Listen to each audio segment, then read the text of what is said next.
ဒီလူနဲ့မှမဟုတ်တခြားလူတွေနဲ့လည်းစုံကြတယ်ဟိုဒီလိုလူနဲ့မှပြောခိုင်းတယ်သူတို့ပဲပေါ့အဲ့လိုမျိုးပေါ့နော်သိချင်စောင်းအကောင့်ထဲမှာစတင်ထားတယ်လာဖက်လို့ဘာမှပြောစရာမရှိဘူးသူ့ဟိုမှာလည်းဘာမှမပြောချင်တော့ဘူးတကယ်လူတွေထင်လို့ထင်ငါမှန်ရင်ပြီးရောဆိုတဲ့စိတ်နဲ့နေတယ်ဒါပေမဲ့ရှေးမှာပေါ့နော်လူကအဲ့လိုနေလို့မရဘူးကိုမှန်ရင်မှန်တဲ့အကြောင်းပြောပြရမယ်ကိုမှားနေလည်းမှားတဲ့အကြောင်းတောင်းပန်ရမယ်စောင်းမရှင်းတဲ့အတွက်အမြဲတမ်းစောင်းပဲပြောခံရတယ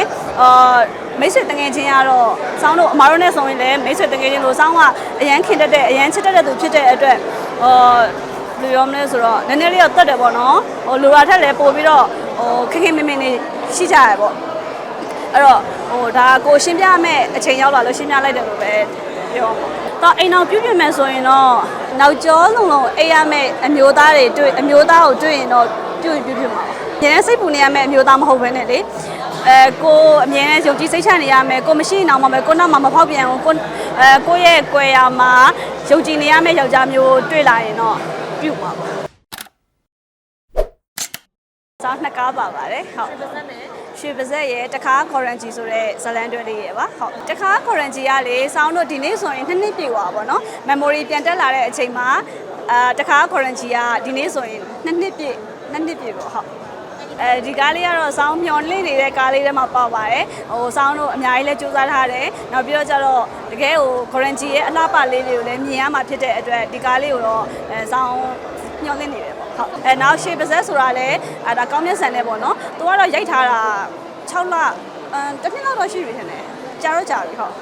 ်တခါခေါ်ရန်ဂျီကဇလန်တွဲပါရှေ့ပါဇက်ကကျတော့ဗီဒီယိုဇလန်ပေါ့နော်ဟုတ်ကဲ့ကောမစ်ဆန်တွေကတော့လေတော်တော်အမှတ်တရလည်းဖြစ်တယ်ရှီရတယ်သူကတစ်ချိန်လုံးဟာသားရပြောအဲ့လိုမျိုးပေါ့နော်ပြီးတော့ကောမစ်ဆန်ကတကယ်လဲအလုပ်ပေါ်မှာတိတိကျကျလည်းလုပ်တယ်အဲ့လိုမျိုးလေးပေါ့သူနဲ့ရိုက်ကလည်းအဆင်ပြေပါတယ်ကိုတိုင်လုံးနဲ့လည်းအဆင်ပြေပါတယ်နှစ်ကားလုံးကလေဘယ်လိုပြောမလဲဟာတာကားမဟုတ်ဘူးအဲ့ကားမှဆိုလဲကိုကအသေးကွဲပြီးတော့ရွာရောက်သွားပါဘောเนาะအဲ့မှာကောမစ်ဆန်နဲ့တွေ့ပြီးဘာညာပေါ့ဘာညာတော့လို့ပြောမှာမဟုတ်ဘူးဟိုတွေ့ကြတယ်ပေါ့เนาะအဲ့လိုမျိုးလေးပါဟုတ်တခါခေါ်ရန်ဂျီကတော့ဒရမာကားလို့ပြောလို့ရတယ်ဟုတ်ဒရမာများတယ်ရှင်ဟုတ်အများကြီးငိုခဲ့ရအများကြီးပဲပြီးတော့အဲ့ဒီမှာဆိုရင်စောင်းကဂရန်ဂျီကကောင်မလေးပေါ့နော်ဂရန်ဂျီကသူက TikTok ယူနေရအမြဲ TikTok ဆိုအမေကလိုက်ရိုက်အကြိုက်ဆုံးကတော့လေမမီပေါ့နော်အန်တီဝါနဲ့ရိုက်ခဲ့တဲ့စင်းတွေအကုန်လုံးအရန်ကြိုက်တယ်လုံးဝလေရိုက်ပြီးတော့နင့်နေအောင်ကြမ်းခဲ့ရငိုလိုက်ရဆိုအမေကလည်းရိုက်သလားမမေးနဲ့အပြင်မှာလည်းရိုက်တယ်အထဲမှာလည်းရိုက်တယ်ပြီးရင်မမီကအများကြီးသင်ပေးတယ်အဲ့မှာဆိုလေတကယ်ကိုအစားဆုံးနေတဲ့ကားပေါ့နော်မမက်ရလေးပေါ့ဟုတ်စောင်းတော့သွားရိုက်တဲ့အချိန်မှာတော့ဂရန်ဂျီကပေါ့နော်လူသိမ့်မသွားကြဘူးပြီးတော့ကျတော့သူ့မှာချက်မွေပေါ်တယ်လို့ပြောတယ်ပေါ့နော်အဲ့ထဲမှာလည်းအဲ့ချက်မွေကြောင့်ရှင်းပြထားတာပါတယ်ကိုကအဲ့မှာရောက်နေတဲ့အချိန်မှာကိုတိုင်လုံးကသွားရုပ်ရှင်ဒရိုက်တာရောက်လာတယ်ပေါ့သူကအဲ့ဒီကျွန်းအကြောင်းလေးတွေရှင်းပြပေးတဲ့အကြောင်းလေးတွေပါတယ်တကယ်တော့လေမြင်မှုသမျှကန်းချီထဲမှာတော်တော်လှတဲ့ကန်းချီထဲမှာပါတယ်သိလားအဲ့ဂရန်ဂျီကလေအစားတောက်လည်းအရန်ကောင်းတယ်ဘယ်လိုလဲဆိုတော့စောင်းတို့သွားရိုက်ခဲ့တဲ့ကြောက်ဖြာကြီးဆိုရင်လေဟိုးအပေါ်ကြီးကိုလေအကြာကြီးတက်ရတာတက်ပြီးတော့အဲ့ဒီကြောက်ဖြာကြီးကနေပြီးအနောက်ကိုကြည့်လိုက်ရင်လေလုံးဝကြောက်ဖြာကရှေးလှိုင်းထတာအရန်လာတယ်အဲ့ကြောင့်အဲ့ကားလေးကိုလည်းစောင်းအရန်ကြည့်ချင်တာဟုတ်လူတွေကတော့ပြောကြပါတော့ဂျမ်ဝေပေါ်တယ်ပေါ့စောင်းတို့လည်းသွားပါတယ်မတွေ့ဘူးပေါ့ဟုတ်အချစ်မဟုတ်ဘဲနဲ့လူရောမလဲဆိုတော့ဒရမာဆောင်ထဲကိုတစ်ခါဆင်းသွားလိုက်တာပေါ့နော်ကိုအဲ့ဒီရွာသူလေးတယောက်နဲ့ဒရိုက်တာတယောက်နဲ့ဖြစ်ခဲ့တဲ့ဇာတ်လမ်းလေးတစ်ခုပေါ့အဲ့လိုမျိုးလေးပါကြည့်ပါတကယ်အရန်မိုက်တယ်စောင်းတော့မကြည့်ရင်တော့မှပဲကန်းချီကလှပိုက်ကြည့်လို့ရပါတယ်ဒရမာကြီးများလားဆိုတော့အဲ့မှာအချစ်မပါဘူးဒရမာပါတယ်ဘယ်လိုပြောမလဲအချစ်တော့မပါတော့ဘူးအဲ့လိုမျိုးလေးအချစ်တော့မရှိဘူးပါမရှိဘူးတင်တယ်နှစ်နှစ်ကြာပြီဆိုတော့ memory ကပြန်ခေါ်ရသေးတယ်ဘာချစ်မှမရှိပါဘူးမသိဘူးအချစ်မဲ့ကင်းကွာနဲ့တော့ကြာပြီစောင်းတော့ငငယ်တုန်းကပေါ့နော်ငငယ်တုန်းကတော့ဒါဆယ်ကျော်သက်အရွယ်ဆိုတော့အချစ်မှယူခဲ့တာရှိတယ်မှားခဲ့တာရှိတယ်အချစ်မှအချစ်ဆိုပြီးကိုးကွယ်ခဲ့တာရှိတယ်ဒါပေမဲ့ပေါ့နော်စောင်းဒီအသက်33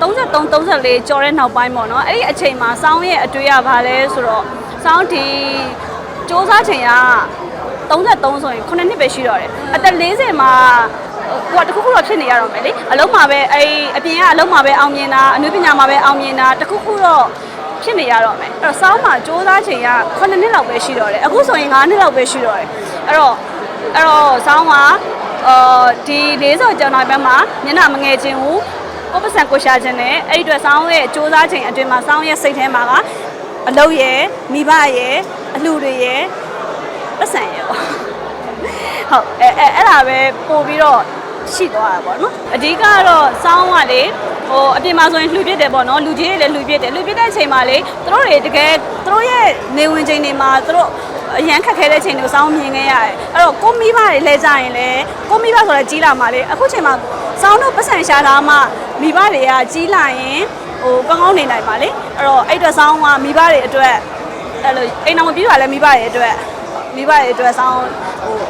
စူးစမ်းနေရပါဘောဟုတ်တော့အိမ်တော်ပြုတ်ပြမယ်ဆိုရင်တော့ဘယ်လိုပြောမလဲဆိုတော့နောက်ကျောလုံးလုံးအိမ်ရမယ့်အမျိုးသားတွေတွေ့အမျိုးသားကိုတွေ့ရင်တော့ပြုတ်ပြမှာပါဟုတ်ဘယ်လိုပြောမလဲအမြဲတမ်းစိတ်ပူနေရမယ့်အမျိုးသားမဟုတ်ဘဲနဲ့လေကိုအမြဲတမ်းယုံကြည်စိတ်ချနေရမယ်ကိုမရှိအောင်မှာပဲကိုနောက်မှာမဖောက်ပြန်ဘူးကိုရဲ့ကွယ်ရာမှာယုံကြည်နေရမယ့်ယောက်ျားမျိုးတွေ့လာရင်တော့ပြုတ်ပါမမေကကျတော့စောင်းတို့အိမ်တော်မပြုတ်စေချင်ဘူးမပြုတ်စေချင်ဘူးဆိုတာကစောင်းတို့မှာမျိုးဆက်လည်းမလိုတော့ဘူးပြီးတော့ကျတော့စောင်းကအလုပ်လောဘကြီးတယ်အခုစောင်းလုပ်ငန်းတွေတိုးချဲ့ထားတယ်လောဘကြီးကြီးတယ်အဲ့တော့စောင်းရဲ့စိတ်တွေကတခြားတယောက်ကိုတိတ်အချိန်မပေးဖြစ်ဘူးပေါ့နော်အဲ့ဒါလေးပေါ့ဟုတ်စောင်းမှာလေအဲ့နဲ့ပတ်သက်ပြောကြမှာမရှိတော့အိဆာလေးအတိုင်းပဲပြီးတော့လေဘာမမှတ်မိတော့ဘူးအဲ့ဒီပိုင်းချာရမမှတ်မိတော့ဘူးနေလိုက်ဒါမိတ်ဆွေတွေပဲခင်ကြရဲစုံကြရဲလေဆောင်းလဲတခြားဒီလူနဲ့မှမဟုတ်တခြားလူတွေနဲ့လည်းစုံကြရဲဒီလိုလူနဲ့မှပြောခိုင်းတယ်သူတို့ပဲပေါ့အဲ့လိုမျိုးပေါ့နော်အရင်တော့ကတော့ဆောင်းကလေးဆန်လဲတခုခုဆိုရင်ဆောင်းရှင်းပြတာမကြိုက်ဘူးလူတွေထင်းလို့ထင်းငါမှန်ရင်ပြီးရောဆိုတဲ့စိတ်နဲ့နေတယ်ဒါပေမဲ့ရှေးမှာပေါ့နော်လူကအဲ့လိုနေလို့မရဘူးကိုမှန်ရင်မှန်တဲ့အကြောင်းပြောပြရမယ်ကိုမှားနေလည်းမှားတဲ့အကြောင်းတောင်းပန်ရမယ်အဲ့ဒါကတော့ဒါနောက်ပိုင်းမှာစောင်းစဉ်းစားလိုက်တယ်အမြဲတမ်းစောင်းမရှင်းတဲ့အတွက်အမြဲတမ်းစောင်းပဲပြောခံရတယ်မိတ်ဆွေတငယ်ချင်းကတော့စောင်းတို့အမားတို့နဲ့ဆိုရင်လည်းမိတ်ဆွေတငယ်ချင်းလို့စောင်းကအရန်ခင်တတ်တဲ့အရန်ချစ်တတ်တဲ့သူဖြစ်တဲ့အတွက်ဘယ်လိုပြောမလဲဆိုတော့နည်းနည်းလေးတော့တတ်တယ်ပေါ့နော်လူရာထက်လည်းပို့ပြီးတော့ခင်ခင်မင်းမင်းနေရှိကြရပေါ့အဲ့တော့ဒါကိုရှင်းပြမယ်အချိန်ရောက်လာလို့ရှင်းပြလိုက်တယ်လို့ပဲပြောအရင်တော့ဆိုရင်လည်းစောင်းရှင်းရှင်းပြလို့ရပါတော့တခုခုကကိုဒီကိစ္စမဟုတ်ဘယ်ကိစ္စမဆိုအထင်လွဲနေရလေးရှင်းအမေစောင်းကရှင်းပြရတာမကြိုက်တာဒါကြီးကရှင်းပြဖို့လိုလို့လား